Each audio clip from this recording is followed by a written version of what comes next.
conversar sobre os melhores livros de 2018. Se você é novo no canal ou não tá por aqui faz muito tempo e não tá entendendo muito do que eu tô falando, esse é o primeiro update da lista de melhores livros de 2018. Deixa eu explicar rapidinho como é que funciona. A lista de 10 melhores livros do ano começa automaticamente assim que eu leio os 10 primeiros livros do ano. Aí ela vai mudando ao longo que eu vou acrescentando livros e outros livros vão saindo. Lá pelo meio do ano, mais ou menos ali sempre por julho, junho, eu gravo o segundo update pra vocês terem uma noção do que andou mudando.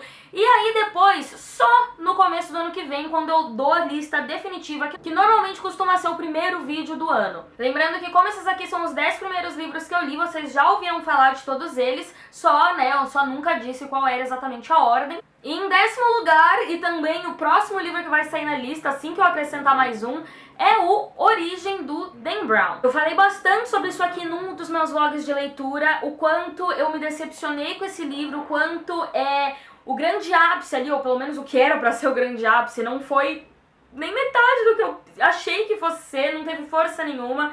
Então, não tem nem competição, ele claro que ficou em último lugar. Em 9º lugar, a gente tem A Arma da Pérola. Eu sei que eu sempre digo o quanto eu gosto desses livros, o quanto eu gosto dessa série, mas esse aqui com certeza foi o elo mais fraco até agora.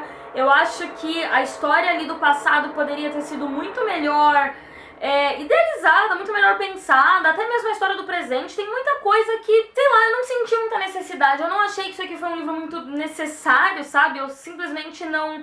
Achei que faltou um pouco de criatividade aqui, talvez. Ponto pra ele pela representatividade ali homossexual na história, mas em 8º lugar a gente tem A Traidora do Trono. E esse aqui foi um livro que eu gostei bastante de ter lido. Eu até fiquei me perguntando por um tempo se eu queria mesmo continuar com essa trilogia, né, que começou com A Rebelde do Deserto. Mas aí eu acabei comprando, acho que eu comprei ele tipo numa puta promoção, ele tava aqui olhando pra minha cara, eu olhando pra cara dele, putz, li. E eu gostei bastante, agora eu não tenho dúvidas que eu quero terminar a trilogia. Aqui a gente tem uma continuação muito bem feita, a gente tem um romance muito mal feito, mas que graças a Deus aqui não é muito o foco. Aqui a gente tem um foco muito mais em trama política, esse tipo de intriga de política que eu sempre digo que eu amo. Então esse livro aqui foi um prato cheio pra mim.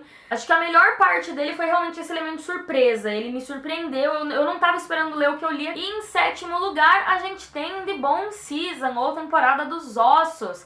Esse livro aqui foi uma bela de uma viagem que em 90% do tempo eu não sabia o que estava acontecendo. Mas ele ganhou pontos comigo pela ambientação incrível dele e pela construção de personagem muito, muito boa. A nossa protagonista ali deu pra ver que rolou um trabalho em cima daquela personagem, eu gostei bastante, e é o que eu falei, a ambientação, você se sente muito presente, você se sente muito ali dentro do cenário da história. A única coisa que fez ele perder um pouco de pontos comigo, não a única coisa, mas uma das coisas, foi que o romance também é bem bosta. E em 6º lugar a gente tem uma das grandes surpresas, eu acho, aí de 2018, que foi o The Bear and the Nightingale, que já foi traduzido como Urso e o Rouxinol.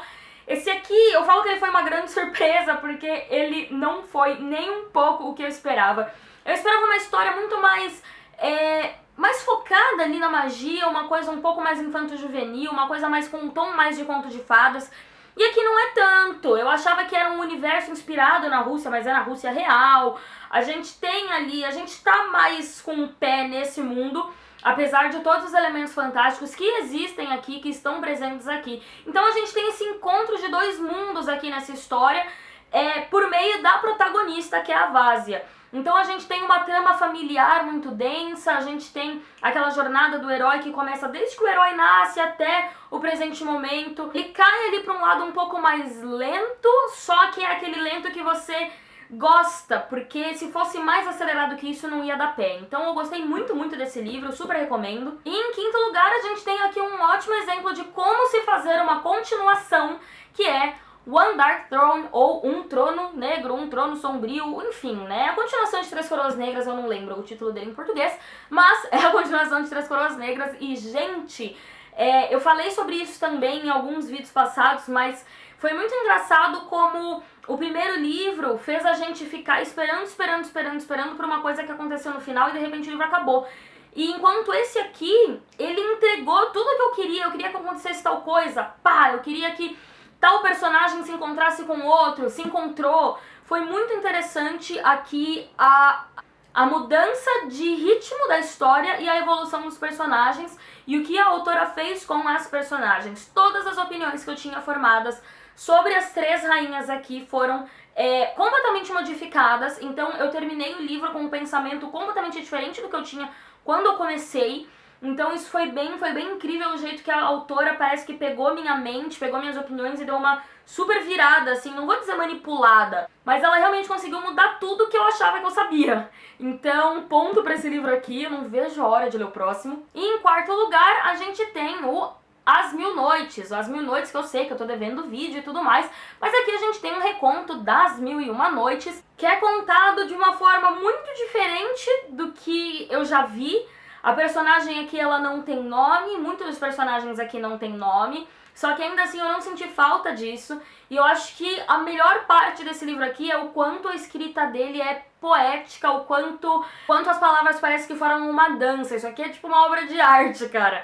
E é muito legal, a história é muito envolvente, e ainda que a gente tenha um elemento fantástico aqui, chega quase a ser um realismo mágico, porque a gente não percebe tanto que ele é tão fantástico. É bem complicado de dizer. É aquele tipo de livro que você tem que ler pra entender completamente, mas assim, pra ele estar no quarto lugar, é porque ele foi muito bom. E agora a gente começa então o primeiro top 3 de 2018, que eu não sei se vai ser muito mistério pra ninguém, mas em terceiro lugar então, como o melhor livro que eu li até agora, a gente tem o An Ember in the Ashes, ou Uma Chama entre as Cinzas, da Sabaa Tahir.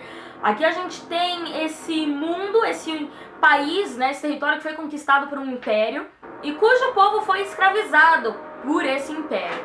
A gente acompanha o ponto de vista tanto de uma personagem que faz parte desse povo escravizado, tanto de um próximo soldado ali do império. Isso aqui é uma clássica fantasia YA bem escrita, sem muita bobagem, sem muita enrolação e sem muita coisa sem sentido de estar ali.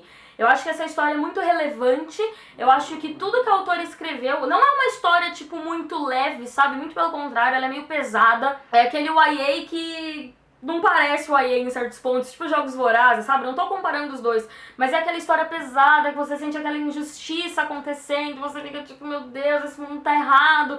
E é isso que a gente tem muito presente ali em An Ember in the Ashes. O livro ele fica bem morno, mais ou menos até ali seus 70%, e de repente a história começa a correr e você começa a ficar de coração acelerado, e o livro termina e você fica, meu Deus do céu, o que vai acontecer no próximo? E eu lhes digo, meus queridos, porque o segundo livro nessa lista é justamente a continuação, o Torch Against the Night, que se vocês acompanham meu vlog de leitura, vocês sabem que eu demorei horrores pra terminar de ler, mas, velho, ele foi muito melhor do que o primeiro. Porque eu até falei isso, eu acho que no vlog, enquanto o primeiro demorou 70% pra ficar bom, o Torch ficou bom a partir da metade. Tipo, não é que antes ele tava ruim, mas parecia que a história, ela começa sempre meio morna, você fica, tipo, esperando, sei lá, a ação acontecer, ainda que tenha ação, você não se sente tão fisgado. Só que aí, de repente, a autora vem e, tipo, te agarra pelos cabelos, parece.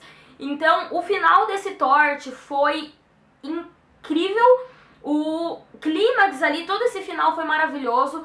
Tudo que foi acontecendo com os personagens ao longo da história foi tipo, eu nunca imaginei que a história iria tomar o rumo que ela tá tomando. Então eu tô muito feliz com esses livros, muito satisfeita. O terceiro vai ser um quarteto, o terceiro vai sair ainda esse ano. E vamos falar então do primeiro lugar da lista, né? Que eu duvido que seja mistério pra alguém. Nunca é mistério pra ninguém os meus livros favoritos, né? Mas tinha que ser, obviamente, o Shadow Song da S.J. Jones, continuação de Winter Song que vocês me ouviram falar durante 2017 inteiro. Eu finalmente li essa continuação, só que é só uma duologia mesmo, e foi um final sei lá, meu, deitar e chorar largada, mas não porque tenha sido triste, é que foi tão emocionante, eu me senti tão completa terminando de ler isso aqui. Foi lindo, a história foi tudo que ela tinha que ser, eu já disse isso anteriormente também. Mas as minhas opiniões, os meus desejos pra essa história, as minhas expectativas não importam. A história foi do jeito que ela tinha que ser, sabe? Se fosse de outra forma, seria errado. Então eu tô absurdamente 100% satisfeita com esse livro aqui. Não vou dar aquela garantia que eu dei logo quando eu li o Winter Song, que ele ia ficar em primeiro lugar durante o ano todo. Porque eu lembro que eu falei, nossa, eu duvido algum livro desbancar esse aqui. E realmente não desbancou. Não vou dar essa mesma garantia pra esse, sabe? Ele foi maravilhoso, mas o Winter Song ainda foi superior. Então, eu acho que tudo pode acontecer esse ano, não é mesmo? Mas por enquanto ele tá aqui no meu coração, meu queridinho, melhor livro que eu li até agora esse ano. E por enquanto, então é isso, né, minha gente?